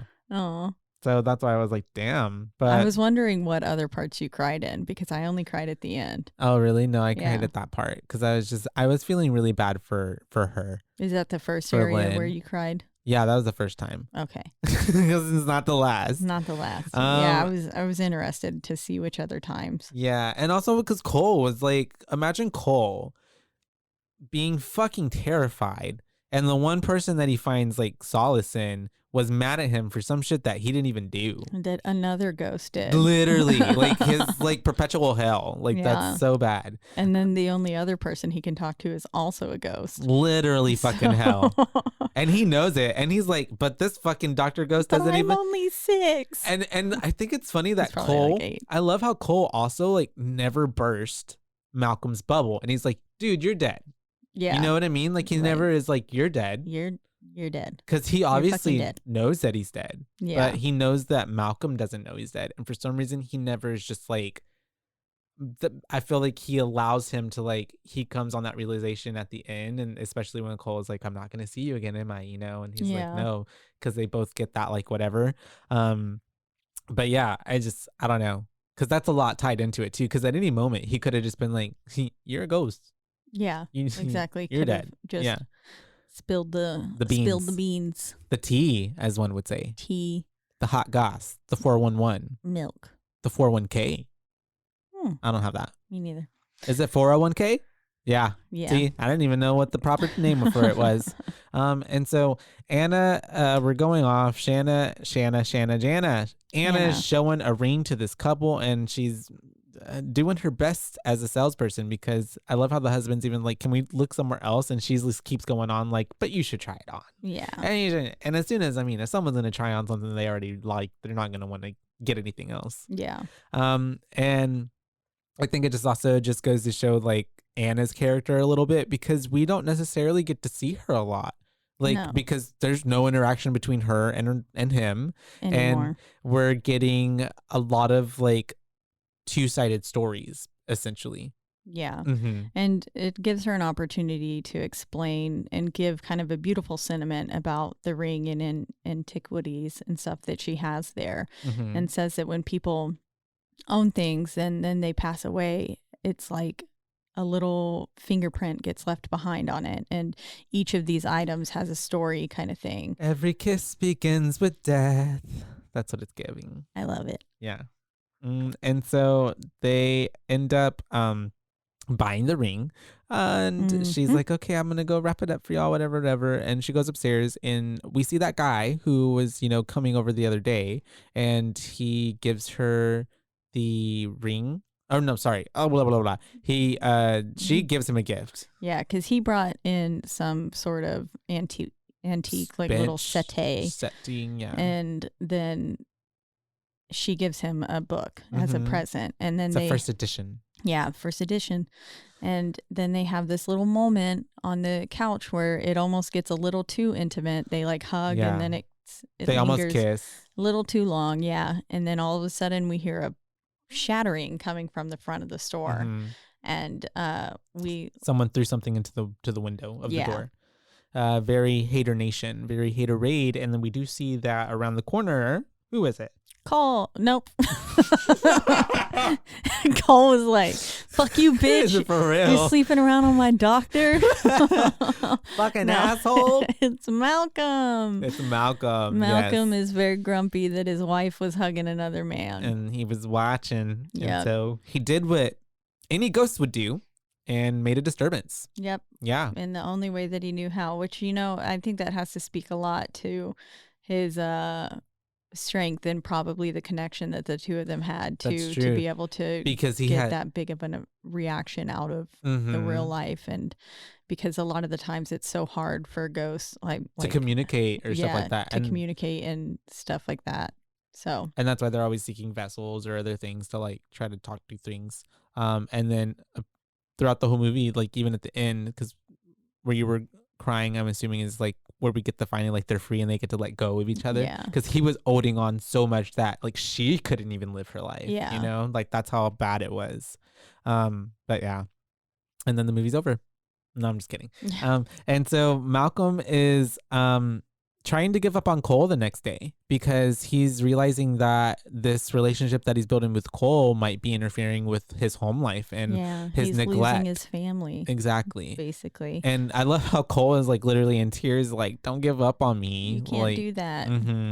So it's pretty interesting dynamic. And he says, don't fail me, which was also exactly what Vincent said. You failed me, which I think had to have played on Malcolm's heartstrings a little bit. Because Malcolm then ends up looking into Vincent's old tapes because he noticed them out of the corner of his eye. And he starts to look at them and hear them, listen to them. Sorry, woo, I'm going in circles. And he starts to play back. And at one point he leaves the room, and in the tape you can hear that there is someone else when he turns the volume all the way up speaking in a different language. Speaking Spanish. Saying... I don't want to die. Yeah. And we know that. And some other things, but obviously, I didn't know what it was. And Vincent didn't speak Spanish or sound like a grown man. So he basically gets wigged out, as Cole would say. Yeah. And whenever he goes to find Cole, he's like, whoa, okay, there might be some truth to what's going on. Yeah. So he ends up finding Cole in the church again. And Malcolm ends up coming home a little bit later after their because they only talk for a little bit, and then this is whenever he tells Cole that he should help out the ghost? Yes. Yeah, he says maybe you should listen to the ghost to help them, and Cole says, well, what if they don't want help? And he was like, I don't know. well and he was more basically, and he just need to help them. Yeah. And he was more even the really scary ones just want help. Yeah that's all that they're really looking for in the end. And and then that's their conversation, and then that's whenever Malcolm ends up going home and he starts yelling at that guy, right? Yeah, because other guy comes out of the house with Anna, and he was like, hey, but he doesn't hear him or anything. Yeah. Which because he's dead. Dead. And at this point we have Mama Lynn having a nightmare. Yeah, and Cole's so sweet. He comes in and comforts her gently, and it's like, you sleep now kind of thing. Mama. Sleep, Mama. Sleep. Rubs her little face. I was imagining one of those little doll hands. Sleep, Mama. Oh, I don't like the way that sounds. That was gross. Oh, okay. Sorry, my bad. That was my beard, you guys. That was my beard. Okay. So, this one's mine. It's literally so quiet. And so after her little nightmare, Cole gets visited by a ghost. And this is when you had a story to tell. Oh, yes. Yes, by Miss Misha Barton. So whenever I was little, this was the scene that terrified me. Oh, really? Like the most. I can see that. Because it's really scary. I thought for some reason in my childhood brain, the vomit that was coming out of her mouth, for some reason, I thought she was eating a rat. Really? Like a white lab rat kind of thing. Oh, okay. Yeah. And like your mind, like, yeah. It just like made it be that. And I was like so freaked out by the fact that she was eating a rat that like I could not watch the movie again for a long time. The stuff that was coming out, you thought that was pieces of the rat, or she was vomiting because she's eating No, I rat? thought she was just eating a rat the way that the vomit looked. Maybe I needed glasses as a kid. Or you looked away too fast. And I just saw. Whenever there you was like first a red see her, chunk. So did you think you saw a red eye? No, I think it was that she had like kind of a string of vomit coming out of her mouth already, and I thought that was the tail. Okay. I think. Yeah. And first, I don't know why my brain did that, but it terrified me of it. And I remember talking with, I think, my mom about it at one point. And I was like, the scene where the little girl's eating a rat underneath the bed kind of thing. And obviously I had merged the 2 times she appears in my mind because she was in the tent at this point. And then later on. Under the bed later on. But and my mom was like, no, that never happened. And then she was like, there was a little girl who puked and was puking because she was poisoned by her mother kind of thing. And I was like, oh, which I think as a child too, I didn't understand the concept of like poison. Associating them like in what was happening. Like this A plus B is equals C. Yeah. I thought maybe she died because she like choked on a rat or something. Yeah. No, I can see that. That's my story about my first experience with this scene in The Sixth Sense. My little childhood brain did something really weird and it morphed it into that. And I thought for years that's what it was. As she was eating a damn rat. Because I I never spoke about it and until nobody like ever years corrected later. it for you. Yeah. Yeah. Until I was talking to my mom and she was like, oh, she was vomiting. It was just puke. Just pukities. Yeah. You can watch it now in 4K HD on YouTube. It looked like oatmeal. Yep. And I bought it. You bought the whole movie? Yeah. Oh, okay, nice. I mean, it's a good movie. It was only $4.99. Oh, it was probably worth the buy then. Yeah. So I bought it. It's only $1 more than to rent it then, right? Exactly. Yeah. So I was like, it also didn't give me the option to rent it. Oh, where were you renting? Apple TV. That's why. Yeah. Well, normally it gives me the option to rent, but this time it didn't. So I was like, I'll buy it. I guess I'll just buy it. You really twisted my hand on that one. What is it? It's your arm. And so it's the next day and Cole's on a bus. He's there with Malcolm and they are on the way to go visit wherever this little girl told him to go. Yeah, because he comes back and he actually listened to the little girl, pulled the blanket off of her head and was like, is there something you want to tell me? Yeah. And so now they're on a bus, this is the one and only time we really see Malcolm on public transportation, like actually going somewhere other than just apparating. Yeah. There, basically. And so they're going a long way, as Cole says. He's like, man, she really came a long way to visit me, huh? And then Malcolm's like, yeah. And they end up pulling up to a funeral. So she had to just recently die, of course.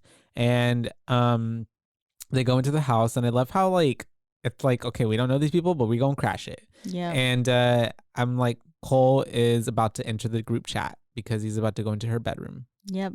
And at this point, he's going in there. We see that she likes a lot of like marionette dolls, and there's a lot of videotapes everywhere. So she likes to record a lot of things, which was not in favor of someone, that being her mother or stepmother. I don't know what kind of mom that was, but she ends up. He gets startled because she grabs him by the leg, fucking from under the bed. Yeah, which I was like, you couldn't have gone about that in any better way. Just a little tap, a little like maybe standing next to the bed and pointing down at it. It's a horror movie. God damn it! I know it was. I was like, damn, that was really scary for him. It wasn't. Not for you. Not for me. Not for me. It was not scary. I was not scared at all whatsoever. I'm so brave. And so I peed a little bit. No, I'm just kidding. And so she shows him this chest, and he ends up walking downstairs and basically presenting it to the dad. And he's like, "Are you what's her name? Kyra's dad?" And he's just like, "Yeah." And he's like, "She wanted you to have this. Here you go." Yeah. And it explains to us, because even before he went up to the room, we hear that she was bedridden for 2 years, went to 6 different doctors. None of them could figure out. And we hear that the little one has fallen ill now as well. Yeah. That the younger sister has. And so it's really good. This is like the last thing that Kyra could do to protect her little sister. It was too late for her, but it was something she could do for her little baby sister.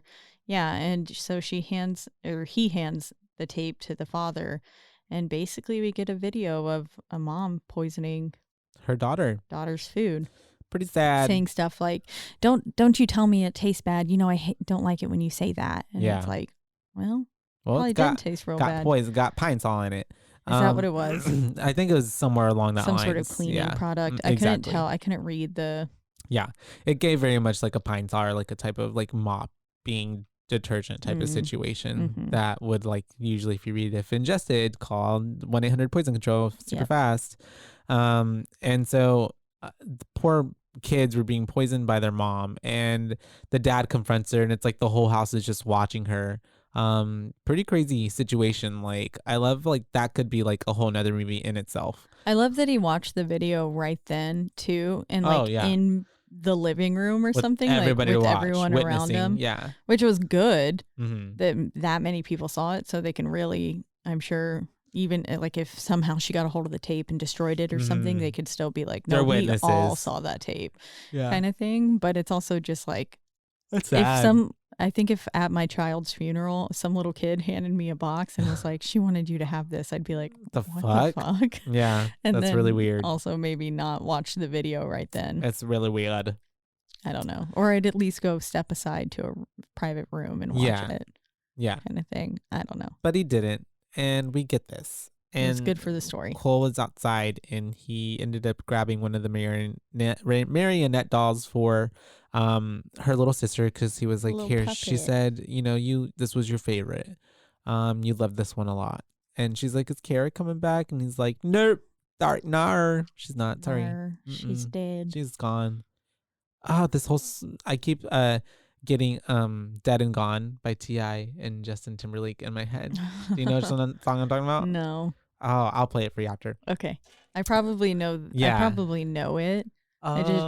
I've been talking to myself too long, trying to find my way back home, but the old me is dead and gone. Yeah. Dead and gone. Yeah, I know that something one. like that. And so at this point we're back with Cole, and it's showtime. We got another play going on, and he's talking to a burned ghost face lady. Yep. And I love how the teacher came in, who was a dick to him earlier in the movie, but was just like being nice to him now. And he's like, who are you talking to? And he's just like, oh, just going over my lines. Yep. And then whenever they're going up to get up to the stage and stuff, he says, oh, there was a big fire here in this section of the theater, and they had to rebuild the whole thing back when I was in school, kind of thing. And so then he was like, yeah, I know. And I like to assume that it was that ghost. Yeah. Who was talking shit about Stuttering Stanley. Oh, probably, maybe. Yeah, that she was the gossip queen. Maybe, could be. Yeah, she was like a secretary. She just worked there, popping on her gum, typing away. You got a whole life pinned for her. She just was watching all the little kids and collecting all the gossip, and also writing dirty filth. What are those things? Smut, erotica. Yeah, like in 10 Things I Hate About You. Yeah, that's what I was getting. Yeah, and she's just there, and then she had to go rescue some people from the fire, got burned herself, died. And then now she's just here collecting gossip on everyone in the afterlife. So good at gossip, not too good at rescuing people. Nope. Yep. That's Maybe how it works. Maybe she rescued the kids, but not herself. And so she could talk more shit about them. And so she can now see them forever. Thankfully, we have Cole in a star leading role. King Arthur. King Arthur, and he gets to pull the little knife out of the rock, like we all know. Sword out of the stone. Yeah. Hey, come on. It's the same thing. The knife out of the rock. He gets the knife out of the rock. Okay. And he gets the stabby thing out of the hard thing. And everybody loves him and he's king and they all jump around and they're so cute because they fall and everybody's laughing and Malcolm's watching and he's just like, kind of giving this like very happy smile, like I've saved success. This kid. Yeah. Now this kid's popular. Literally. He's not a freak anymore. He's got so friends. He doesn't have mental instability. That's how it works. I guess so. And so they, at this point, they're talking after the play and he is asked, Cole is talking to Malcolm and this is basically where we get that whole, like, our work is done. Like you're better now. You know what to do with the ghost and I'm not going to see you anymore. And essentially. Maybe we can pretend we're going to see each other tomorrow. Yeah. Just for pretend. So sad. Just for pretend. Mm-hmm. And he's like, yeah, we can do that. And at this point, we cut over it and Cole and Mom are in traffic after the play. Yep. She got to pick him up. Poor thing. Unfortunately, because of her 2 jobs, could not watch the play. She missed it. But they're stuck in traffic because there was a nasty accident up ahead of them and it kind of gives a chance for him and her to talk. And I love how he's just like, I'm ready to communicate with you now. Yep. I'm ready to tell you my secrets. Yeah. And she's like, okay, what's up? And he's like, that accident up there, someone got hurt really bad. Yeah. Someone died. The lady up there died. And I love it. She's like, wait, you can see it? And she's like, where is she? Let me I don't see her. And he's like, she is outside my window. Yeah. She was like, how do you know? Mm-hmm. She's standing next to my window. And we see her. She's beat up. She was clearly like a biker or something and got ran over, hit. Poor thing. Had a head injury, even though she was wearing proper safety procedures and had a helmet on. Yeah. Good for her. And so the mom, so much well, no, Mama didn't work out. Mom Lynn is like, okay, well, what else is there, kiddo? And he's like, I see Grandma. I see her all the time. She talks to me. She comes to visit me. And the mom's like, you know what? Like, I was trying to listen, but you shouldn't joke about that. Now you've gone too far. Yeah, because at first, like, she was being really accepting, basically saying, like, she would never think that he's a freak and stuff like that. And he's explaining that it's ghosts that used to hurt him. And she was like, okay. And then he says, well, Grandma comes to visit me too sometimes. And she's sorry for taking the bumblebee pendant. And then the mom is like, no. Yeah. You're going, this is not too okay. Much. Yeah. That's, like too much. And then he goes on with some messages that Grandma has and says, she wanted me to tell you that she saw you dance. Yeah, because she thought for, I guess, the longest part of her life that her mom never made it to her recital. Because they had a big fight right beforehand. And so that, I guess that meant Mom wasn't going to come. And but she did. And she stayed in the back because she's stubborn and she's prideful. But she did watch. And she didn't want her to see that she was watching, but she watched. And but she was there. She was like, he's saying that her mom said that she danced so beautifully and she danced like an angel. And then he says like, and the question that you asked Grandma at her grave that one day, she says the answer is every single day, every day. Every day. And he was like, what is it? What is the question that you asked her? And she said, do I make her proud? Yeah. And it was like, oh, is this where one of the moments you were crying? I was crying. Yeah.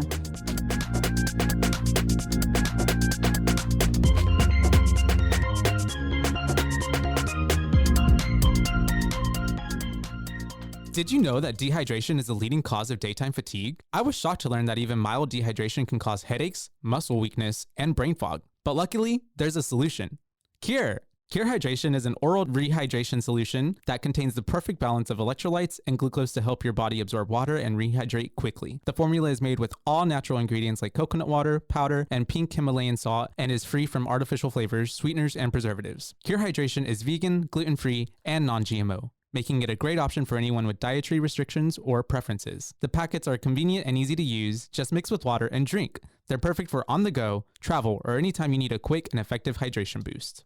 Hydration is more than just drinking water. That's what Lauren Picasso, a lifelong endurance athlete, discovered as she struggled to stay hydrated no matter how much water she drank. Lauren founded Cure, a science-backed electrolyte drink mixed to make hydrating easy for everyone. Cure believes that hydration should be simple and effective, but also clean and natural. That's why they use only the highest quality plant-based ingredients and avoid any artificial or harmful additives. They're committed to transparency and honesty. All of their ingredients are clearly listed on their website and packaging, and they're always happy to answer any questions or concerns. Ready to combat dehydration? Try Cure today and feel the difference for yourself. Use code BOO for 20% off your order. Are you tired of the same old boring puzzles? Mix things up with Wongo puzzles. Each puzzle is a custom design with intricate patterns and whimsical shapes that will keep you engaged for hours.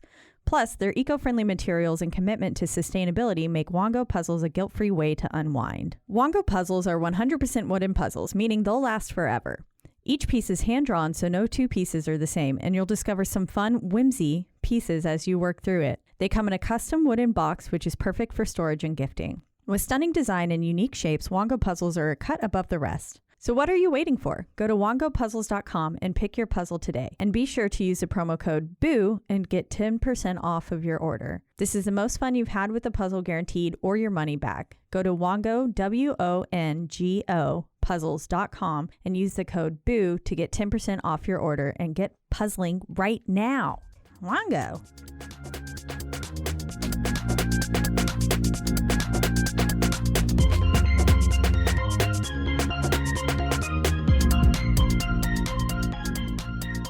And so, this is one of those moments where I was like, damn, I'm kind of in tears again. Like, this is sad. But yeah, because she was like, if she's proud. And they have this really nice heart-to-heart moment where they get to hug it out. And like, I feel like with that, she was just like, okay, yep, my son sees dead people. I believe him now. Because how else would he have known any of that? You know, she never shared that with him because they didn't communicate. Exactly. And now they are. But now we're back with Malcolm and Anna. Malcolm comes home. We see Anna asleep on the couch yet again, watching their wedding tapes, and it's really sad.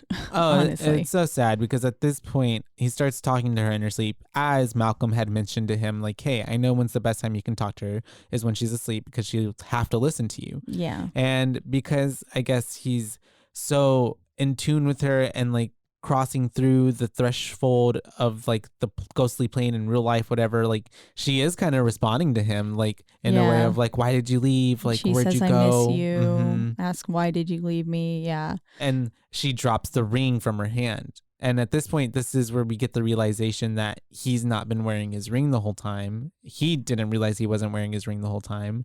And it's because he's dead. He's dead. And he starts having this like aha moments of like, and we get like, moments in the movie where every time, we thought he was doing something or he thought he was doing something, he was really not. And he was dead. And like all the rooms that he ended up in, or like because he couldn't open the doorknob was because there was a bookcase he wasn't noticing. Yeah. And it's like what Malcolm Cole had said, like the ghosts only see what they want to see. What they want to, exactly. And we go through this really dramatic kind of him experiencing that he's dead, and then we get his actual death scene. We go back to the night when he died, and we see him get shot, and we see the blood coming through the other side and stuff like that, and then him rolling to his side and saying it's not that bad, like it doesn't even hurt anymore. Yeah. And then taking his final breath, and then we're back there with Anna. And he says, like, you were never second, ever. And you sleep now. Everything will be different in the morning. And then she says, good night, Malcolm. And he said, good night, sweetheart. And I was like, I can't type through my tears. I'm about to start crying again. Literally. And he's like, I love you. And that's the end of the movie. Yeah. It's a really beautiful end to he like. He lets her go. Because then it ends with the shot of their wedding tape, too. And it's just so sad. Because then I thought about, like, well, God, what if Andrew died? Yeah. And then. Or what if someone you love dies? Like said that to me, and it was like, "Good night, sweetheart." I would like the last goodbye for forever. Yeah, yeah. Because then at that point, like, even so if you're the alive person, like there is still a time of like bereavement and grief, and like you don't want to let go. Yeah. Or like there comes a time when you have to, but there's that moment in time where you're holding on because like you want to. Like this was someone who was so important to you, the love of your life. Like like that's crazy. Yeah. So I think we should jump right into the booze. I think that for me, because this movie really affected me, and I know this is a horror movie podcast, and this movie had elements of horror in it, and there was still moments where I was like, "Ooh, that's creepy, that's gross." Or whenever we Googled best horror movies of the 90s, this came up. It's like, yeah, it's top up there. And I think because a lot of people, it gives like not only horror in the sense of ghosts and spooky time, but there's horror in the sense of like, imagine this being like, I mean, it could be real. I don't know if people see ghosts. I don't know if people do or not. I've don't. So I can't, I haven't had that experience. So I don't know, like, but not even just that. But I mean, like, he like is literally communicating and talking to ghosts, like medium wise. Yeah. You know what I mean? Like that, True. I feel like, but like for that experience, like that's got to be truly shit terrifying. Like if you're a young kid and like learning you have that ability, Yeah, because you don't know, you know what I mean? Like there's no precedent for you. Like it's so scary. Well, and especially considering almost all of the ghosts that he encountered had very graphic deaths. Yeah. None of them for a were little just kid. like an old person that passed away in their sleep. Literally, like it's none of them. People But getting stabbed in the neck with a screwdriver. yeah, well, it's because for a lot of these ghosts, like they have unresolved issues, as the ghost movies say. But oh yeah, going back to it, I really like it's a really well paced story. It's really told in a great way. The twist, even if you are smart enough to catch on to it beforehand, like they still, M. Night Shyamalan does a really great way of painting the picture where it's like giving you enough cookie crumbs, but you still have this aha moment at the end. Like it's really, even watching it again and knowing what happened, I was like, again, I felt like a big like, whoa, like wait, revelation. he's dead? Yeah. But I would give it 4.7. 4.7? Yeah. 4.7. A solid 4.7. 4.7. You can give it a whatever you want. I was expecting you to be higher Just a 4.7. because you cried 3 times. I'm actually knocked it down 0.3 because of those 3 times. Because it made you cry? Yeah, because I don't like crying. Oh. Yeah. See, when a movie can make me cry, that makes me like it more. 5. 5. What? Tell me all the reasons you like it. Basically everything you just said. I think that it has. Toni Collette, honestly, I loved her performance. Yeah, she did a great job. Like Haley Joel Osment did a both phenomenal of them. job. I think she honestly deserved an Oscar for her performance for like supporting actress character. I don't know if she won one, but if she didn't, she should have. She deserved it. Yeah. Yeah, no, she did a great job. And the story was just, I mean, there were some few plot holes like we pointed out, but overall I think it was a really good and new concept that was that really, it was very different, and I just liked it. I don't know. What else what more do you really want? Good. So Haley Joel was nominated for an Academy Award. He did not win it.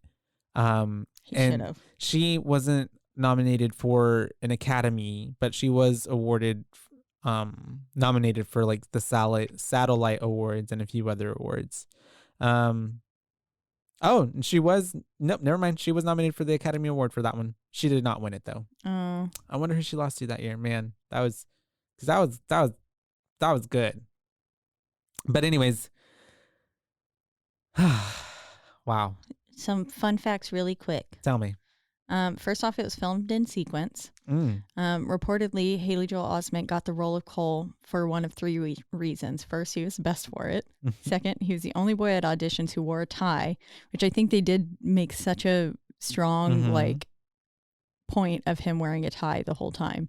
And then third, director M. Night Shyamalan was surprised when he asked Osment if he read his part. Osment replied, "I read it 3 times last night." Shyamalan was impressed, saying, "Wow, you read your part 3 times?" To which Osment replied, "No, I read the script 3 times," which is like the whole entire thing. Yeah. Yeah. Toni Collette said that she was so moved by the emotional resonance of the story while filming, she did not even realize it was a horror film until after its release. Yeah. Yeah, it feels more like a drama at points, I will say. Yeah, it does. And then while in New York City auditioning for Bringing Out the Dead, Toni Collette also auditioned for this film as an afterthought. And she said the scene in the car toward the end of the film, which was the audition scene, was the scene that really drew her into the film. So it was a good scene. Yep. just a few little fun facts for you. Fun facts for you for 1999's The Sixth Sense. So I guess I did give it a 5. Yeah. Yeah. I'm going to go ahead and give it a 5. Okay. I'm going to give it a 5. Yeah, it's such a good movie. It is. And it messed me up as a kid too. Yeah. So you know that I love to give 5s to movies that messed me up as a kid. I remember watching this when I was little and it creeped me out a lot. I wouldn't say messed me up, but it was definitely, I hadn't watched it again for a long time because I was pretty scared of it. So, Yeah. Yeah. I watched it at way too young of an age. Like I was probably we were 4 when it came out. So yeah, and yeah. I was probably like 6 or 7 when I first watched it. Yeah. I should not have watched it that young. Did y'all get it from the Blockbuster pickup one night, or just maybe even something y'all owned? Probably, yeah. Bought from a bin, because that was 3 years after release. Yeah, about time frame. Because I think at that point things would come out in movies in like maybe up to a year. They would then come out to VHS. So. Yeah. Yeah. Yeah. A lot of the times it did take quite a while. Yeah, back in the day, I remember. And now it's like it's streaming the next day. Yeah, I know, it blows my mind. I'm like, I literally just went and spent $20 to go watch that in the theater, and now it's in my home on TV. Yeah. Already. But once again, we're in the lovely Rogue Media Network studio. That's right. They always take great care of us, and you can listen to us or any of the other amazing podcasts on this network at RogueMediaNetwork.com. That's right. .com. Or you can listen to us on lots of major podcasting platforms, the biggest 2 being Apple and also Spotify.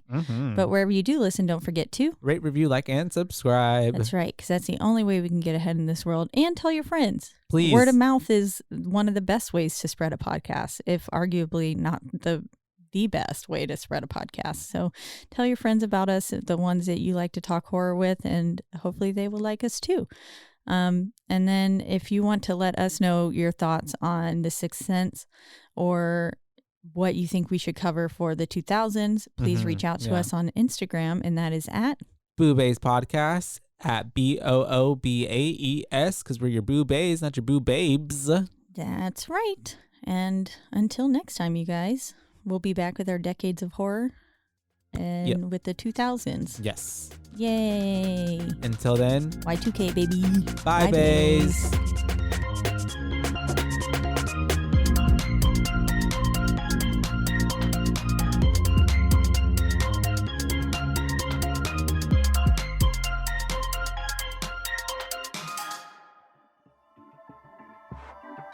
This has been a Rogue Media Network production.